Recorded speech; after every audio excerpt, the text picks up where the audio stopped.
Tank, right? So Think Tank is a part of our M500 event. It's part of our choreography, and all it's meant to do is just, again, further to the brain stretch, just make you think. Just think, what is if it could be? What is if it could be? How does that work for me? So there's no pure answers here other than great questions. So if you think about your business and where it is at the moment and where it could be in 2025, but bring it back by at least 250 weeks into 2020, do you understand the phase of SME and where you will be as far as business is concerned? Will you be at 1 million? Will you be at 2, at 5? Or will you be at $20 million? Or perhaps even the fifth phase of SME before you leave that space and head into the other area of mid-sized business in real terms being $50 million plus. And I'm just referencing revenue as a point of reference, right? With revenue, you claw that back into team size, locations, diversity, product, service, and what have you, that mix.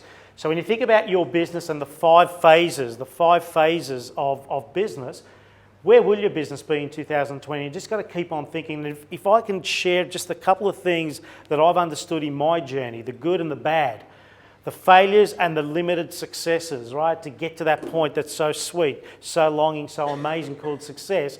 There's 6 pillars to growing your business and 6 fundamentals that you can never, ever deny your business to be, I guess, progressive, strategic, constantly reviewing and thinking. Not dissimilar to what we just heard there with Chris saying, well, we knew this opportunity was going to grow and we doubled up. Pretty risky move, isn't it? To double up a facility in anticipation. And I was sort of thinking when he answered that, I'm thinking, is that what got you broke, mate?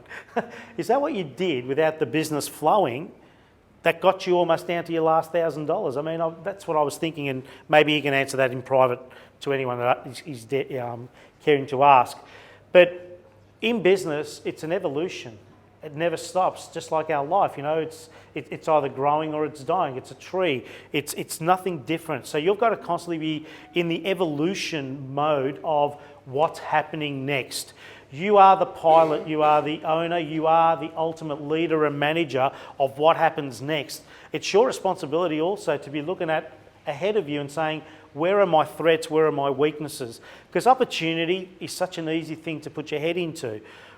Vision, you know, positive is such an easy thing. If you commit to thinking forward, you're going to be thinking with positiveness. What you've also got to do to be true to all that is the other side called, what are my threats and what are my weaknesses? And be as clear as you can about that. But the 6 fundamentals, the 6 key areas of business that you've always got to be thinking is, you've got to be thinking about how is this business going to flow? What are the operations? Who is the target market? Who am I serving today versus who will I be serving in the future? How are we going to make it easy for them to buy? How is it that we're ultimately going to be creating repetition with A-grade product, A-grade service? How am I growing a team that's going to be better than me? These are all parts of operations. It's all part of business flow. How will the business flow? Ultimately known as a business plan, as a relative easy to understand concept. But operations is not about the production line. It's not about the production line. It's about how am I planning this operation to flow from the first moment someone knocks on my door or we go and knock on theirs to the moment that we make it easy for them to buy. And we made a decision as to who that needs to be, by the way. It's your responsibility to make a decision who it is that you serve as an ideal target market customer. It's also as important to have evolution and involvement in your business. How do we get better? How do we get more length? How do we get more utilisation? Which is finance. The second pillar is finance. You must understand the numbers in your business. No good making decisions which are made in words and not understanding the numbers that get translated from the words that influence the strategy. So finance is your second pillar in business, your second fundamental that you must understand. Every decision you make in your business will end up being a number in your business.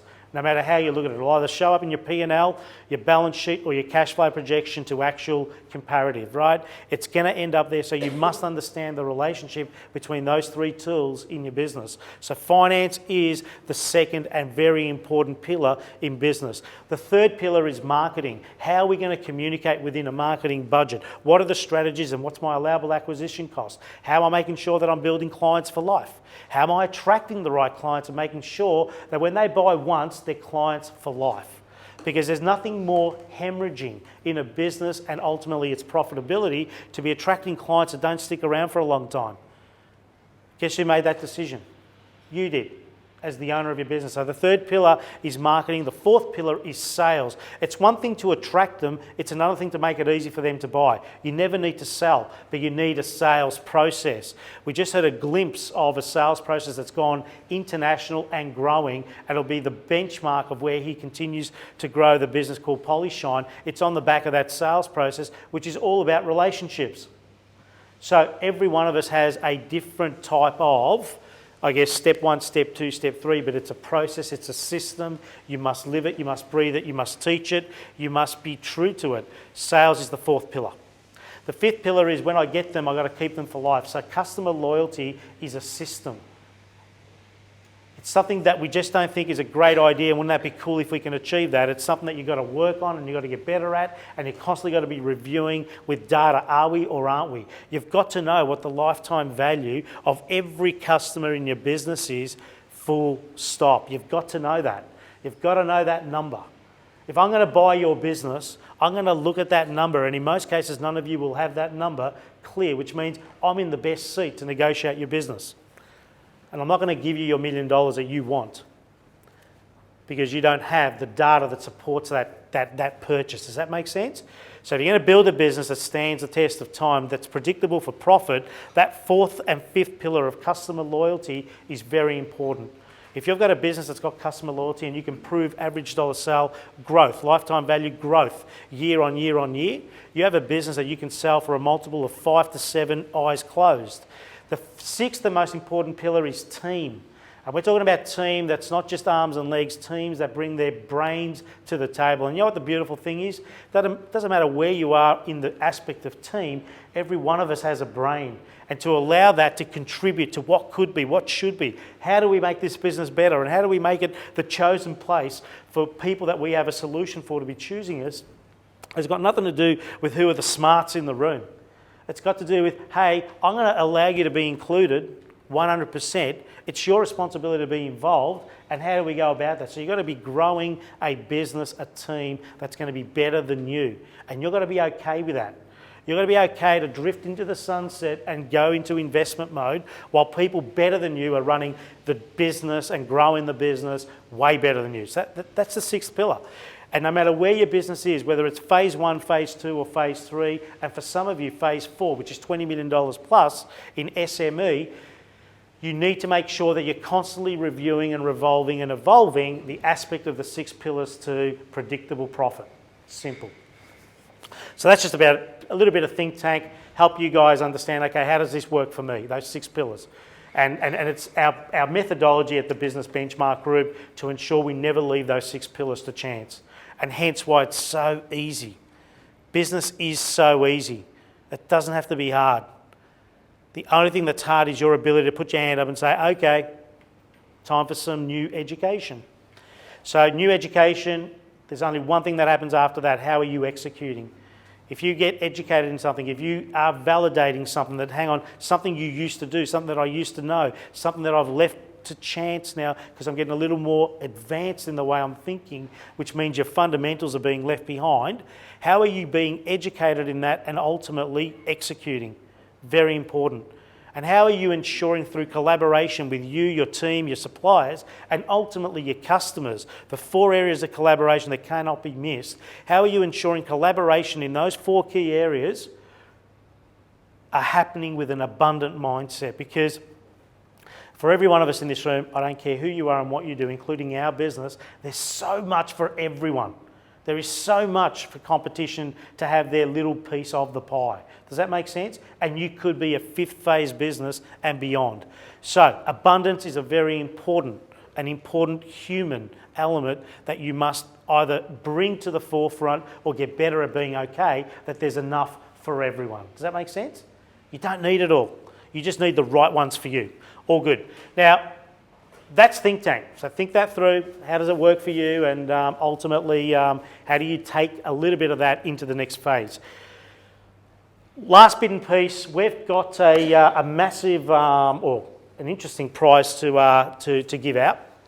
And before I do that, so anyone that introduced anyone to our organisation for this M500 and also is here in the room, ultimately, and has gone through the qualification process of all that, we're going to draw a prize in a moment regarding that, and we're going to run with this every month for M500 just to make it a bit of fun. See, one thing about my mindset and how I view the beautiful place, of that awesome business which has two things going for it. So if you're going to grow an awesome business, there's two things that must be going with it.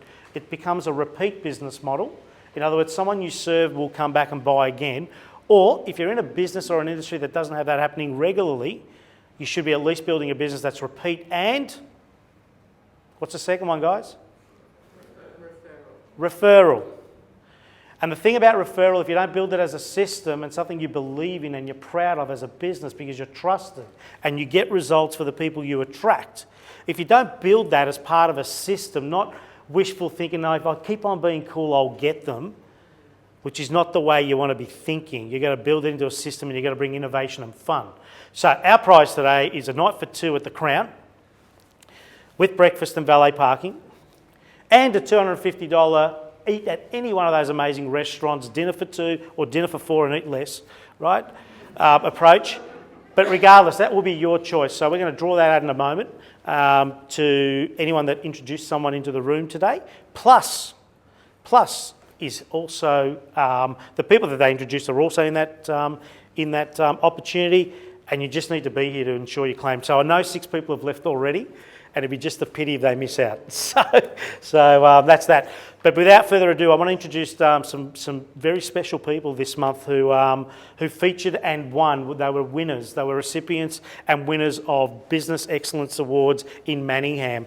And you know, to put your hand up to be counted is one thing. To put your hand up to be counted and actually win is another thing, right? So I just want to introduce some very special people in the room, and we'll get them to stand up and we can just give them a round of applause. Gourmet Living, Beck McMillan. Retail Business of the Year, and also Young Telstra Businesswoman of the Year finalist, 2015. So round of applause for that one too.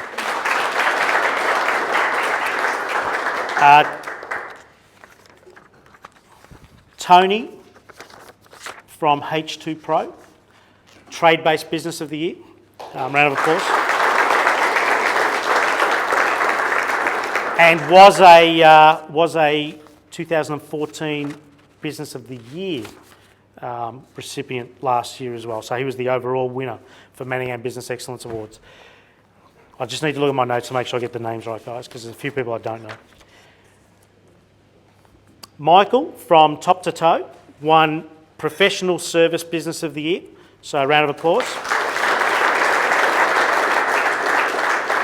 And Cheryl Gaskin from Kingsford Podiatry Group, who won Professional Service Business of the Year award at the higher end, as in more people employed. Is she here? Oh, good to hear. The overall winner, we also had a high commendation for Leanne Pulley. Some of you would have remembered her interview last month in this room. She was highly commended in Retail Business of the Year, and she's not here this morning, so I just want to make sure that's also shared, because she's done an exceptional job with her business with unforgettable products. Overall winner of the year was Michael and his amazing team at Top to Toe, and he will also be drawing the prize, for which the girls will get that organised. So Michael, do you want to stand up for a moment? And just very quickly, give me a 30-second overview on your business. Yeah, we're an allied health business. We've been in Campbell for 13 years. We've got 15 therapists, physios, podiatrists, dietetics, and massage therapists. We provide 22,000 consults a year, and our goal is to be the biggest health impactor in the city of Manningham and beyond. Well done. Very cool. Just pull a name. Wouldn't it be a pity if someone's name gets called out that's not here? Ha! Brendan Dover from the Drain Man. Thanks, mate. Thank you so much. Thank you so much, and congratulations to Michael and everyone else that were recipients of great awards at the Manningham Business Excellence Award. So, Brendan, do you want to come and grab this? So you'll get a certificate, you'll get an actual certificate with your name. Thanks, mate. Thank you so much. You've been around for a little while. I just want to finish this morning, and as we lead into the Christmas... No, neither did I, because your name just got pulled out, mate. I had about 15 different things to finish off with, but yours is... Now, you've been around this for a little while, right? This whole thing of business, building a business and the ups and downs and the swings and roundabouts. The whole thing about game changers. I just want to hear 60 seconds as far as you're concerned and game changers, and we'll finish it off there. Well, first of all, you've got to be one. It's in you. If it's not in you, then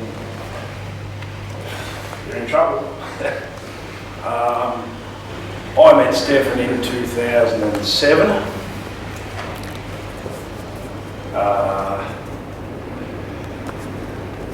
And the first thing I knew I had to work on was myself.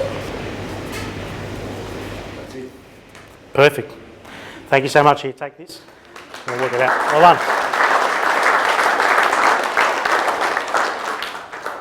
You've been to every restaurant at the Crown, though.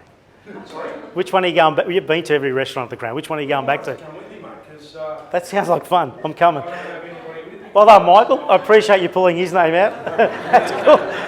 Look, I want to thank you all. It's been an awesome year. There's no two ways about it. And one thing that constantly just astounds me, and it's interesting when we hear the story of Chris and the story of Theo, who popped in to help Phil with his again real live situation. It just astounds me. But having been in business for such a long time and understanding the struggle, and in all fairness, there's so many more failures than there are successes, right? And it's not easy, right? And if it was, everyone would be doing it. But it just doesn't have to be hard. It doesn't. It doesn't have to be hard. If you're committed and you're progressive and you validate, your micro steps in accordance with your macro steps, you're going to be okay. You're going to be in a place that's way better than you ever thought was possible. All it needs is a little bit of energy to think a little further ahead. Warren Buffett, and I'll leave you with this, Warren Buffett and the Donald Trumps of this world, this is pre-becoming a president of the United States dates, I'll be thinking, but the Warren Buffetts of this world and that ilk of human being who has the same hours as we all do, right, 24/7, one of the key things they do is at 4 a.m. they wake up and they've got ideas all around them, and that at 4 a.m. when nothing else can disturb them, it's them, a piece of paper, it's blank, and a blue biro. And they ask two questions, and I'll leave you with this.